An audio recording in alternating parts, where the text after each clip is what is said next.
yaana absamihii ugu weynaa baa noo soo shaqo tegay reer haybe absamihii ugu weynaa mid waliba wuxuu leeyahay boqorad baana oo annaga ayaana dhalay nasabadiina wasee haybe maqashe goox maqashe jaamac maxamuud cali baana dhalay isagaa queen ah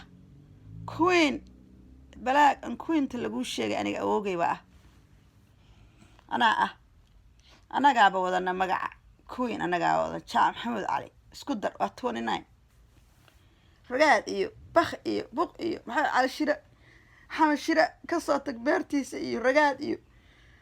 waxa weeye jigjiga hadda waxa weeye sheekadu waxba yaan lagu waxayn annaga ogaade absame aabihiisa waa annagana dul fadhiistay caaw ma dul fadhiya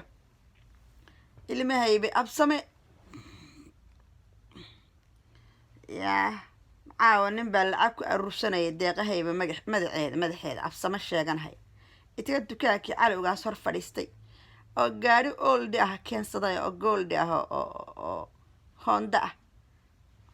buu wuxuu ku aruursanayaa lacag insurance uma hayo waxba uma hayo yaa insurance uma hayo lacag uma hayo turfatooro weeye absame saa u dhantay waa lagu dacweyn oo maxkamada lagu